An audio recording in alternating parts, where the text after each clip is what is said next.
ذات پہ بھروسہ کرنا سکھا دو، اس کا توکل علی اللہ مضبوط ہو جائے۔ اب آپ نے ایک طریقہ اختیار کیا، آپ نے گھر کی دیوار میں ایک ٹانک بنایا، دونوں طرف رستہ رکھا، اس طرف سے بھی اور اس طرف سے بھی۔ اپنے بچے کو کہا کہ بیٹا جب بھی تمہیں بھوک لگے نا، تم نے اس ٹانک کے پاس آنا ہے اور آ کر یہ کہنا ہے کہ یا اللہ مجھے رزق عطا فرما، مجھے کھانا عطا فرما۔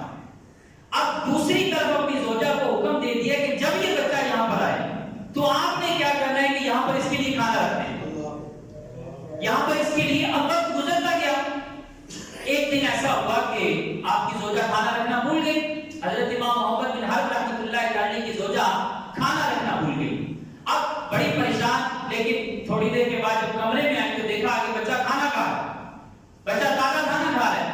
تو آپ کی جو زوجہ ہے انہوں نے بچے سے پوچھا بیٹا یہ کھانا تمہیں کہاں سے ملا ہے؟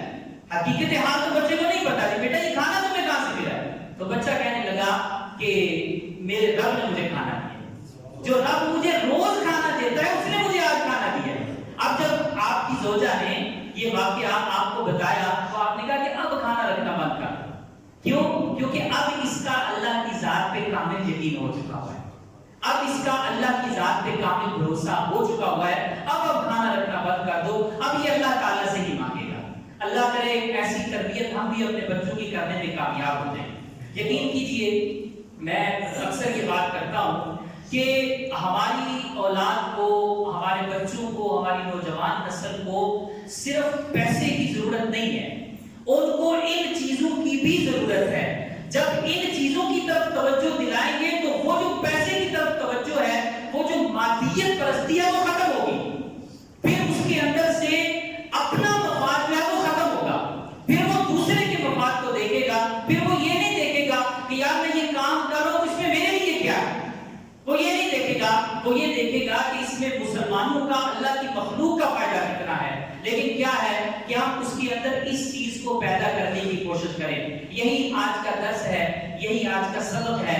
وَمَن يَتَّقِ اللَّهَ يَجْعَل لَّهُ مَخْرَجًا وَيَرْزُقْهُ مِنْ حَيْثُ لَا يَحْتَسِبُ، کہ جو اللہ کی ذات پہ بھروسہ کرتا ہے، جو اللہ سے ڈرتا ہے، جو تقوی اختیار کرتا ہے، اللہ سبحانہ و تعالی اس کے لیے رستے بنا دیتا ہے، اس کے لیے رستے کھول دیتا ہے، مشکلات کھل جاتی ہیں۔ نبی پاک صلی اللہ علیہ وآلہ وسلم پر جب کوئی آزمائش آتی، جب آپ کے گھرانے پر کوئی آزمائش آتی تو آپ اپنے سارے گھر والوں کو اکٹھا کر کے یہ کہا کرتے تھے کہ بھئی نماز پڑھو، یہ کہا کرتے تھے کہ اللہ تعالیٰ کی طرف متوجہ ہو جاؤ، کہ جس مالک نے اس مشکل کو دور کرنا ہے، اگر انسان اسی سے دور ہو جائے گا تو پھر اس کی مشکل کیسے دور ہو؟